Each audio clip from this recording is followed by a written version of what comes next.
The issue is children and families. Those are the issues. I don't care if, in fact, what color you are, what your national origin is, what your economic status at birth.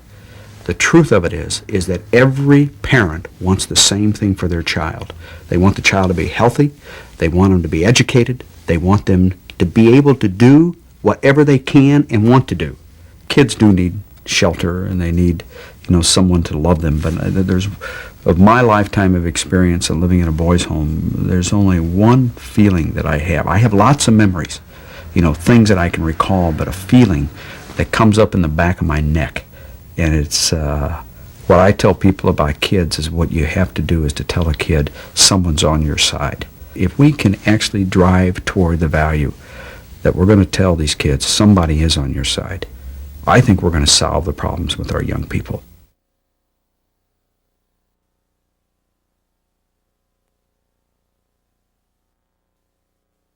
One of the dilemmas that I think that people have toward the criminal justice system is they think that there are no consequences in the system.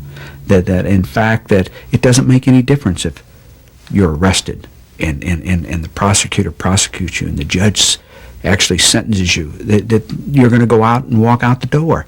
And I think that what you have to do with this system on just this one issue by itself is that you have to build this issue of consequences back into the criminal justice system. The public has to believe that, in fact, if you violate the law, there's a punishment. There's a consequence for it. You don't have to be what I call the severity of punishment. You don't have to be mean.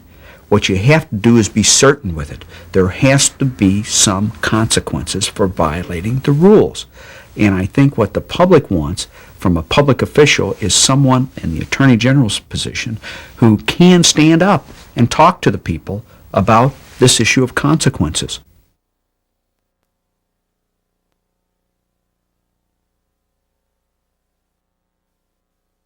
I believe very, very strongly in public service. I think that duty, it's part of both my commitment to public service and probably my experience in the Marine Corps. Duty is not a four-letter word to me. It's something I believe in very, very strongly.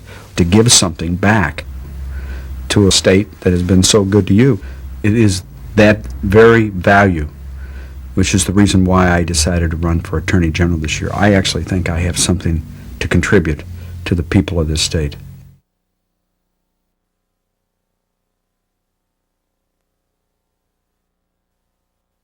The law isn't Republican or Democrat. The law is the law. It represents the people of this state. And I think that's what the public wants out of an Attorney General.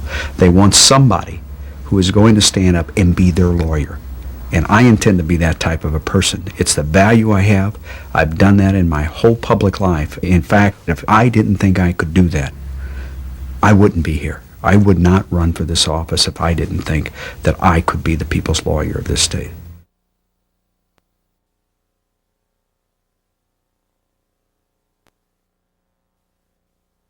The skills that are needed to be Attorney General, like the legal experience, which I have, the administrative experience, which I've done. I've run a major state agency. But there's an intangible quality, and it's this quality of leadership.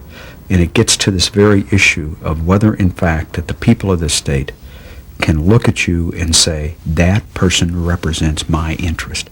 That person cares about me. And that's what the Attorney General is all about. I can be that Attorney General.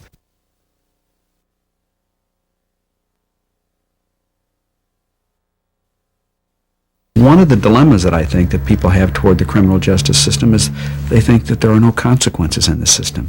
The public has to believe that, in fact, if you violate the law, there's a punishment. There's a consequence for it. You don't have to be mean.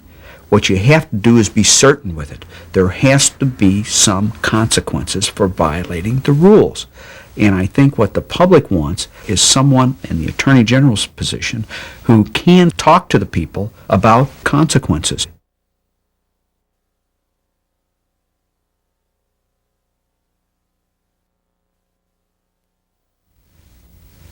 The person who holds that position must be fair. The person must be impartial in its application of the law, and most of all must have this sound judgment that the public can look at him and say, that person represents me. That's the position